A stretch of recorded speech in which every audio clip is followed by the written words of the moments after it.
जाति, धर्म और लैंगिक मसले, ये इस चैप्टर का लास्ट पार्ट है, जाति और राजनीति। इसके पहले हमने धर्म पर आधारित और लिंग पर आधारित असमानताएं और उनका राजनीतिकरण देखा था। आपने वो नहीं देखा तो पिछले वीडियो में आप उसको जाके देख लीजिए। तो चलिए शुरू करते हैं, जाति और राजनीति। देखिए, लिंग और धर्म पर आधारित जो विभाजन है वो तो पूरी दुनिया भर में है, लेकिन हमारा जो देश इंडिया है ना, यहाँ पे हमें जाति पर आधारित विभाजन भी देखने को मिलता है। यहाँ पे जो लोग हैं वो कई जातियों में बटे हुए हैं, और जो उनका श्रम है, जो उनका कार्य है, वो भी जाति पर आधारित विभाजन उनका है कुछ इस तरीके से कि इस जाति के लोग हैं तो कुछ ये काम करेंगे, ब्राह्मण है तो इनका काम ये होगा, क्षत्रिय है तो इनका काम ये होगा, बनिया है तो इनका काम ये होगा। तो इस तरीके से श्रम का विभाजन जाति के आधार पर यहाँ पे था। और यहाँ पे रोटी बेटी का जो संबंध होता है, यानी जिसको शादी कहते हैं, वो भी अंतर जातीय यहाँ पे है।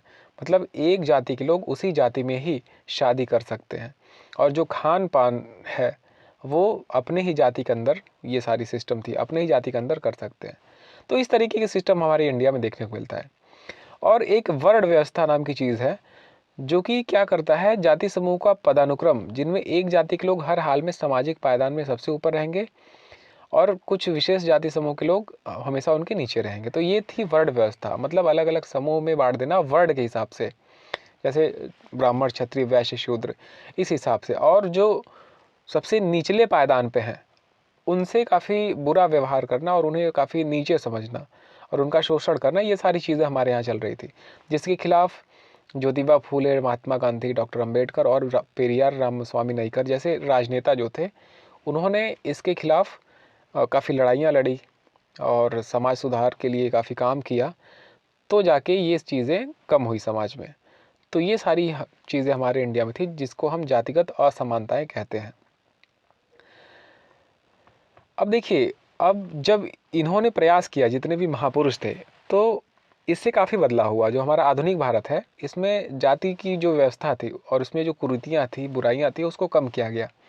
और ये कम कैसे हुआ? आर्थिक विकास के कारण। जब लोगों के पास पैसा हुआ, जब लोग शहरीकरण हुआ, मतलब जब लोग गांव से शहर जाकर बसने लगे, जब लोग पढ़ने लिखने लगे, साक्षरता और शिक्षा के विकास के कारण, और जब लोगों को पेशा चुनने की आज़ादी दे दी गई, और जो जमींदारी व्यवस्था थी कि एक जमींदार है, वो उसके कब्जे में पूरी ज़मीन है और वो वहाँ पे लोगों को रख के काम करवाता है, कुछ इस तरीके की जो व्यवस्था थी, ये जब कमज़ोर पड़ने लगी, तो जो वर्ण व्यवस्था पुरानी थी उसमें काफ़ी बदलाव आया।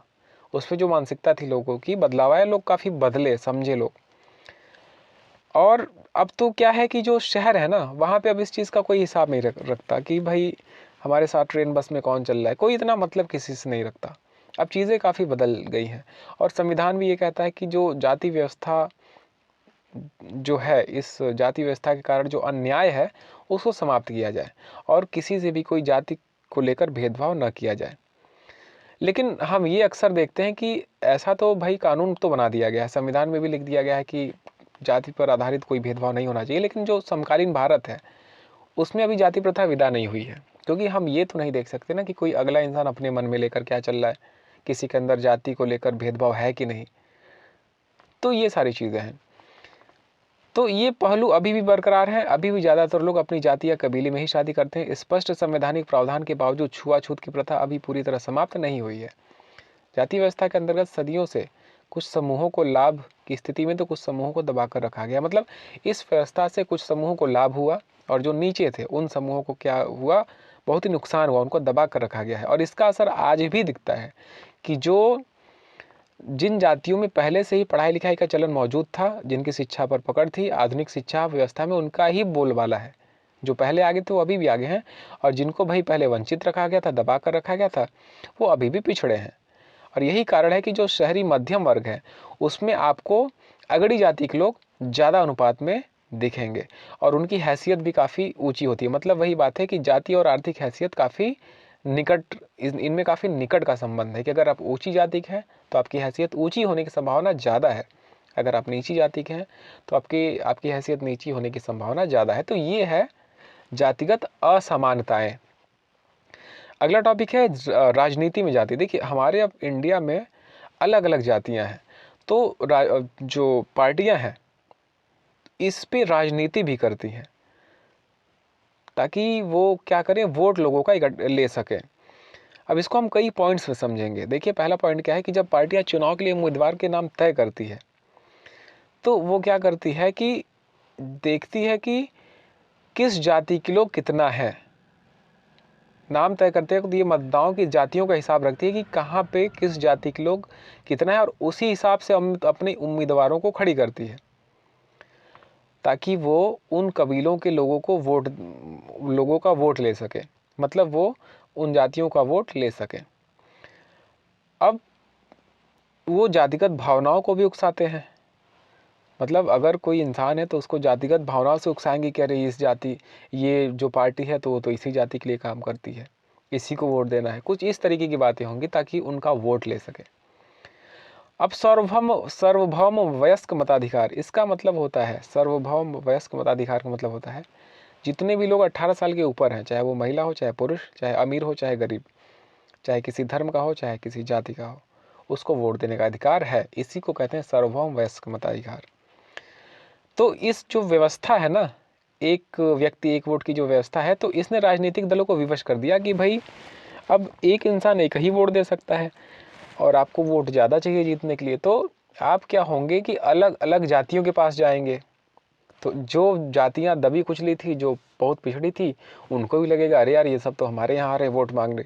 तो उनमें एक नई चेतना पैदा हुई, जिनको अभी छोटा और नीचा माना जाता था वो भी समझने लगे कि नहीं यार, हमारे पास भी कुछ अधिकार है। तो उनको इस चीज़ से थोड़ा फ़ायदा हुआ। अब देखिए, अब किसी भी पार्टी को अगर जीतना है तो सिर्फ एक जाति का वोट लेके तो जीतेगी नहीं, अलग अलग जातियों के पास जाना पड़ेगा। तो फिर ये भी सही अच्छी चीज़ है, लोकतंत्र का ये भी फ़ायदा है।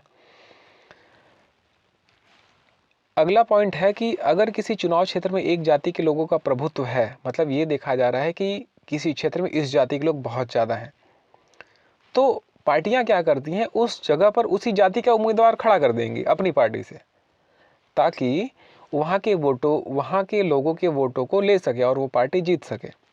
तो इस तरीके की चीज़ें राजनीति में चलती हैं। अब होता क्या है, लेकिन ये जरूरी नहीं है कि वो जीत जाए।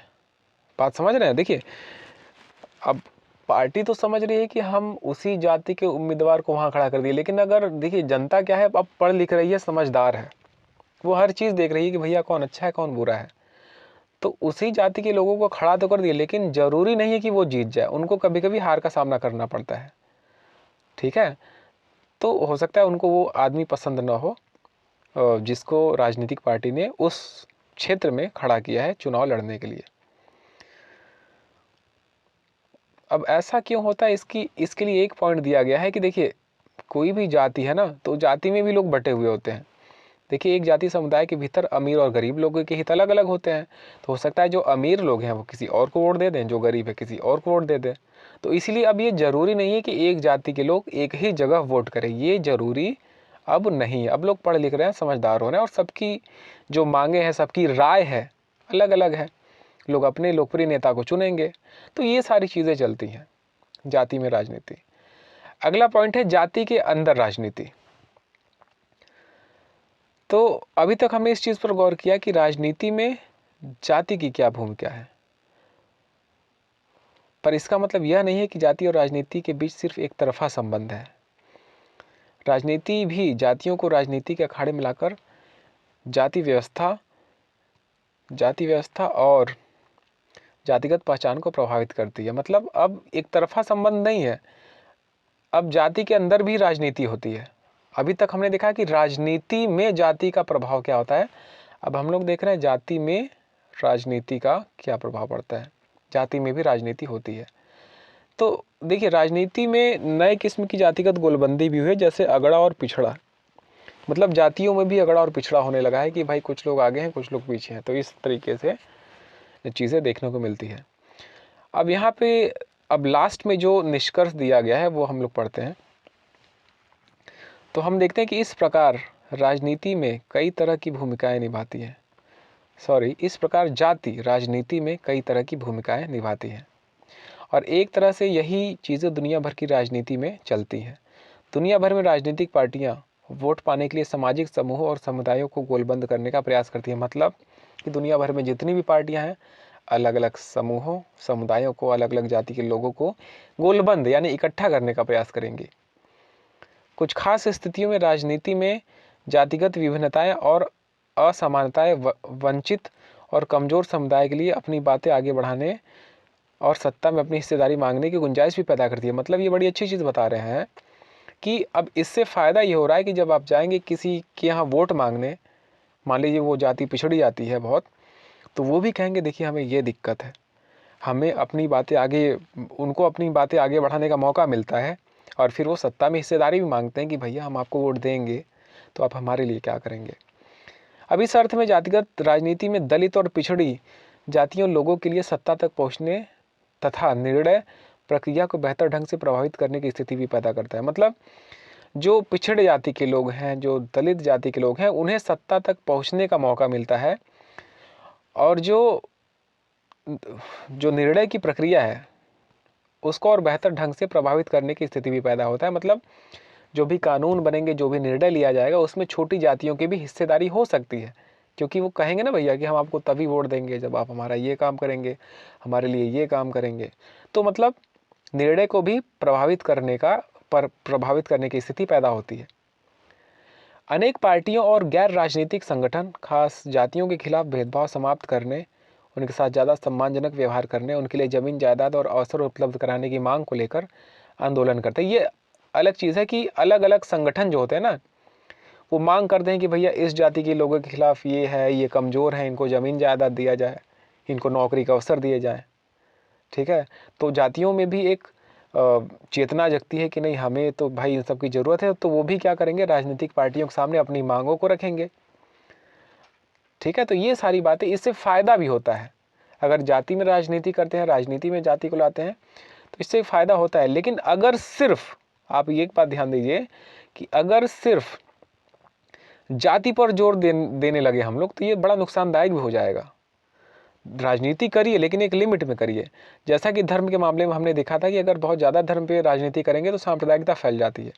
तो अगर सिर्फ जाति के लिए को लेकर राजनीति करने लगेंगे कि अरे इस जाति के लोग ऐसे, इस जाति का वोट लेने के लिए ये वादे कर दो, उस जाति का वोट लेने के लिए ये वादे कर दो, तो इससे क्या होगा कि सिर्फ जाति को लेकर सबके दिमाग में जाति चलने लगेगा, चाहे वो वोट देने वाला हो चाहे वोट लेने वाला, सिर्फ जाति, कि हमारी जाति को कैसे आगे बढ़ाया जाए, इसकी जाति का वोट कैसे लिया जाए।